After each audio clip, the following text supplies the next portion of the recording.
My grandma isn't who she said she was.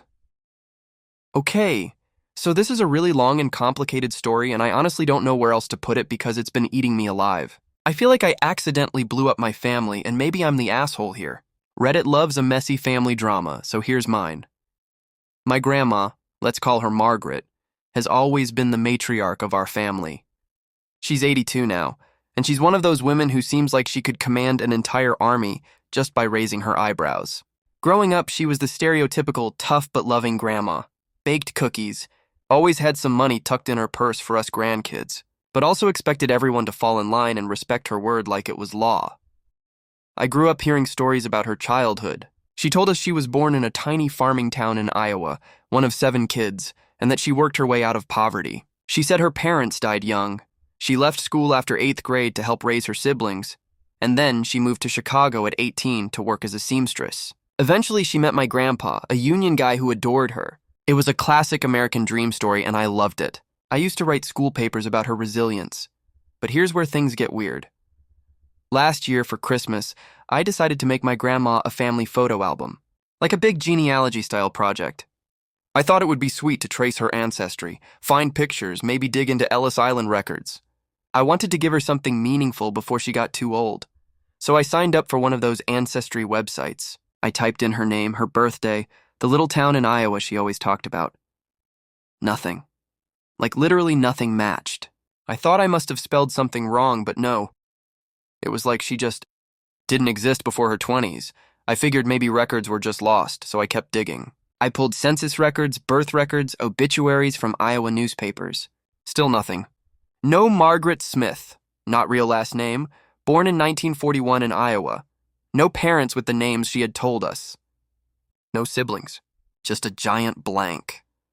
At first I thought, okay, maybe she lied about her age.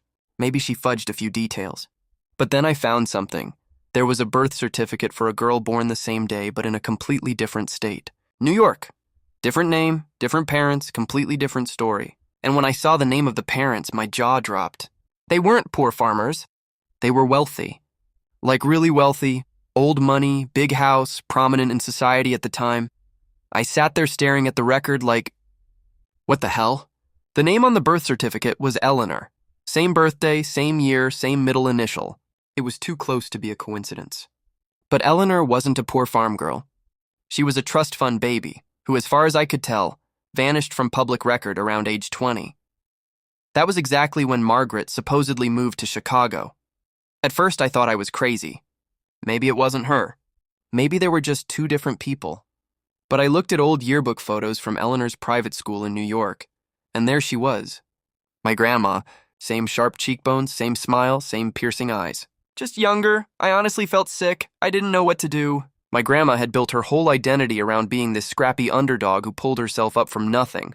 But here was proof that she'd actually been born wealthy, under a totally different name, and for some reason had abandoned her family to reinvent herself. I told myself maybe there was some reasonable explanation. Maybe she had a falling out with her family. Maybe she just didn't want to talk about it. Maybe they were abusive. But if that was the case, why lie so elaborately? Why invent a fake childhood? I didn't plan to tell anyone right away. Honestly, I thought I'd sit on it. But then my cousin Sarah got engaged, and we were planning a huge engagement party. Grandma, of course, was at the center of it, giving speeches, telling her usual stories about her hard upbringing and how proud she was that her grandkids were making it in ways she never could. And I don't know what possessed me, but I just snapped. When she made another joke about how she never even finished high school, but look at us now, I blurted out, "Grandma, that's not true. You went to a fancy prep school in New York. I found your yearbook photos." The entire room went silent. My mom stared at me like I'd just committed murder. My cousins looked confused. My grandma's face. I will never forget it. She went pale as a ghost, then red with fury, then she stood up and left the room without saying a word. Everyone started asking me what I meant, so I explained. I told them I'd been researching her ancestry, and nothing matched until I found her real identity. That she wasn't a farm girl from Iowa, but Eleanor, the daughter of a wealthy family in New York. It was chaos. Half my family thought I was crazy. The other half wanted to know more. My mom told me I had ruined the night and demanded I apologize. My cousin Sarah, the bride-to-be, started crying because I had stolen her moment. My dad just looked exhausted. Meanwhile, Grandma refused to come back downstairs. She locked herself in the guest room and didn't speak to anyone for the rest of the party. The next day, she called me privately. And her exact words were, "I don't know what you think you found, but you had no right. No right to dig into my past, no right to humiliate me in front of my family. If you had questions, you should have asked me in private. Instead, you've destroyed everything I built." And then she hung up. Now my whole family is split. Some think I'm an asshole for embarrassing her publicly and digging up stuff she clearly wanted to bury. Others think it's fascinating and want me to tell them everything I found. My mom says I should have kept my mouth shut. My brother says I did nothing wrong because the truth matters. Me? I honestly don't know. I didn't mean to humiliate her like that, but also, isn't it weird that she lied to everyone for 60 years? Don't we deserve to know the truth? So after the engagement party disaster, things in my family went nuclear. Like I thought maybe people would calm down and talk it through, but no. It became this never-ending cycle of whispered phone calls, Facebook messages, and tense family dinners where no one mentioned the elephant in the room, or rather, the grandma locked in the guest room. For about a week, my grandma refused to speak to anyone except my mom. She wouldn't answer my calls, wouldn't respond to texts. My mom kept telling me, just leave her alone, she's fragile. Fragile? This woman raised 3 kids, ran the household finances, and once chased a burglar off with a broom. Fragile was the last word I'd use. But whatever. Meanwhile, my cousins kept texting me like I was some kind of whistleblower. Is it true? Do you have proof? Why would she lie? At first, I didn't want to send them anything. I was already being painted as the villain. But curiosity got the better of me, so I emailed a couple of the old yearbook photos. One of my cousins responded almost immediately. Holy shit! That's her. The resemblance was undeniable. Same sharp chin, same hairstyle she kept even into her 40s. There was no denying it. But here's the kicker. One of my cousins posted the yearbook photo on Facebook like an idiot. They captioned it, "Guess who we found in the archives? Grandma aka Eleanor from New York!" Within hours, the family group chat exploded. My mom was furious. She accused me of fueling gossip. My uncle accused me of ruining Grandma's reputation. And my grandma? She called me again, this time sobbing. She said, "Do you understand what you've done? People will know. They'll find me." That stopped me cold. They'll find me? Who the hell was they? I asked her what she meant, but she hung up. At that point, I couldn't let it go. My brain would not stop spinning. Why would she reinvent herself? Why cut ties with a wealthy family to pretend she was poor? Why act like her parents were dead? Why was she scared of being found? So I went deeper. I found marriage announcements from the New York newspapers. And guess what? Eleanor had been engaged at age 19 to some hotshot guy from another rich family. It was this whole society wedding thing, but the wedding never happened. A follow-up article a few months later mentioned the engagement was quietly dissolved and that Eleanor had gone abroad to study. After that, radio silence. No degree records. No more engagement news. Just gone. That was the same year she turned up in Chicago calling herself Margaret. I brought all this to my mom. I thought maybe if she saw the evidence, she'd understand. Instead, she got angrier. She told me, "This isn't your business. If your grandmother wanted to tell us, she would have. Stop digging." But how could I stop? My grandma wasn't just lying about her childhood. She'd completely erased a whole identity. And she wasn't even denying it now. She was just begging me not to look. Which honestly made me want to look more. Things came to a head when I went to visit her in person. I drove over to her house, unannounced. My mom was there helping her with groceries. As soon as I walked in, the air went ice cold. Grandma sat down in her armchair, gave me that death stare she used to use when we misbehaved as kids, and said, "You don't know what you're playing with." I told her I wasn't trying to hurt her, I just wanted the truth. I told her I'd found her engagement announcement, that I knew she was Eleanor, and that I needed to know why she lied. She started crying. Real tears, not the manipulative kind. And then she said something that shook me. Because Eleanor died. She died a long time ago. And if you love me, you'll let her stay dead. I sat there in shock. My mom was glaring at me like I'd just stabbed someone. She told me to leave now. I tried to ask what Grandma meant, but she wouldn't explain further. She just kept repeating, "Eleanor is dead. Margaret is who I am now." I left shaking. That night, my aunt, her daughter, called me. She whispered into the phone like she didn't want anyone to hear. She said she'd known something was off her whole life. That Grandma never talked about her parents, never let them meet extended family, never even mentioned childhood friends. Anytime anyone asked, she'd shut it down.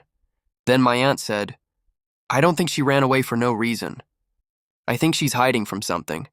Maybe someone dangerous." That sent me down another rabbit hole. I dug through newspaper archives again, this time looking for scandals around her engagement. And I found a small article buried deep in a 1960 edition. It was vague, but it mentioned the sudden death of Eleanor's fiancé. Car accident, late at night. No other passengers. The article noted that Eleanor had been distressed and was not available for comment. The timeline lined up almost perfectly with when she disappeared. So now my mind is going wild. Did she run away because she was heartbroken? Because she was blamed? Did she have something to do with the accident? Meanwhile, my family is unraveling. My mom has forbidden me to bring it up again. My uncle says I'm desecrating her legacy. My cousins are split. Some think it's like a Netflix true crime show. Others think I should shut up. My dad keeps telling me to drop it, but then he'll ask questions like, "So what exactly did you find about that fiancé? And Grandma?" She won't look at me. At the last Sunday dinner, she ignored me completely. It felt like I wasn't even in the room. But here's the thing, I can't unknow this. And I can't shake the feeling that if I don't get answers, no one ever will. She's 82. Time is running out. So, am I really the asshole for pushing this? For tearing open something she clearly wanted sealed? Or am I right to believe that families deserve to know the truth, even if it's ugly? After weeks of being iced out, I finally snapped. I couldn't eat, couldn't sleep. Every time I closed my eyes, I saw those yearbook photos of Grandma as Eleanor, or the faded newspaper clipping about her fiancé's accident. So I made a decision. If she wouldn't talk to me, I'd find out myself. I went back into the archives, this time digging deeper than the Ancestry website. University libraries, microfilm, the whole deal. And slowly, the pictures started coming together. First, the fiancé. His name was Richard. He wasn't just some guy. He was the heir to a shipping fortune, a golden boy. The engagement had been in all the society pages. And then, boom, he dies in a single-car accident. According to the report, he'd been drinking. His car veered off the road and hit a tree. Instant death. But there was a detail that didn't make the papers until months later. Tire tracks. Investigators at the time speculated he might have swerved to avoid another vehicle. Some rumors even suggested a woman was seen with him earlier that night. Guess who that woman was? Yeah, Eleanor, my grandma. Now officially she wasn't a suspect. The coroner ruled it an accident. But the gossip columns, oh, they feasted. Tragedy strikes young heiress. Was the bride-to-be in the car that night? Family in mourning, then silence. She disappeared. No wedding. No interviews. Just gone. And within months, Margaret pops up in Chicago with a completely new backstory. When I pieced this together, my stomach flipped. I couldn't tell if I was onto something dark or if I was just spinning a conspiracy out of coincidence, so I tried again to confront her. I went to her house on a quiet weekday afternoon when I knew my mom wouldn't be there. She looked exhausted when she opened the door. I think she thought it was the mailman. When she saw me, she almost shut it again. But something in my face must have stopped her because she sighed and let me in. We sat in the kitchen. No cookies, no tea, just silence. I started gently this time. I told her I wasn't trying to ruin her life, I just needed to understand. I told her I knew about Richard, the fiancé, the accident. For the first time, she didn't deny it. She just closed her eyes and whispered, "It was supposed to be a fairy tale. That was all it took." The floodgates opened. She admitted she was Eleanor. Yes, she'd been engaged to Richard. Yes, he died. And yes, she was there that night. According to her, Richard had been drunk. They'd argued in the car. He was driving too fast. She begged him to slow down. He laughed at her, said she was being dramatic. And then, bam, tree. She said she woke up in the hospital with glass in her hair and bruises on her ribs. He didn't make it. The official story was that she wasn't in the car. Her family pulled strings to protect her reputation. They didn't want scandal. They told the police she'd been at home. They kept her name out of it, but she couldn't live with it.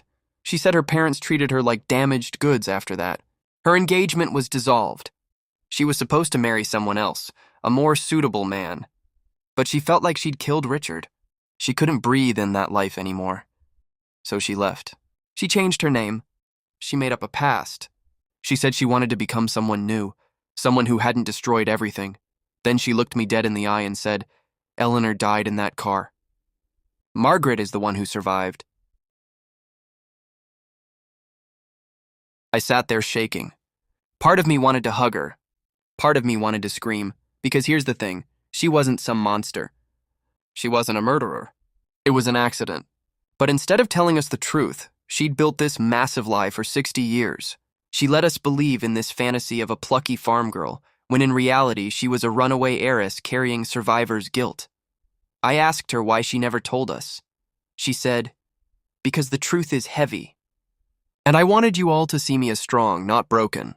Would you have loved me the same if you knew? That broke me. Of course I would have loved her." But she didn't believe that. And then she said something else. "I never wanted you to dig. Because if they knew where I was, they'd drag me back." "Even now," I asked, "who's they?" "Your family? They're probably all dead by now." She shook her head. "Families like mine don't die. They haunt. They keep their grip. I chose freedom. Don't take that away from me. I didn't know what to say. When I left that day, I felt like I was carrying a weight in my chest." She told me the truth, or at least her version of it. But it didn't feel like resolution. It felt like another layer of mystery. The family drama, meanwhile, only got worse. My mom still wouldn't hear it. She said, "If she wants to be Margaret, she's Margaret." Stop picking at wounds. My uncle, though, cornered me at Sunday dinner and asked in a low voice, "So what really happened? Did she kill him?" I told him no, it was an accident. But I could see the wheels turning in his head, like he wasn't sure if he believed me. Then my cousin Sarah, the bride-to-be, told me she didn't want Grandma at her wedding anymore. She said she didn't want that kind of drama overshadowing her big day. That turned into a screaming match with my mom, who said Sarah was being cruel. And me? I'm caught in the middle. Half the family thinks I'm a nosy asshole. The other half thinks I'm some kind of detective. And Grandma won't even look at me anymore. But here's the kicker.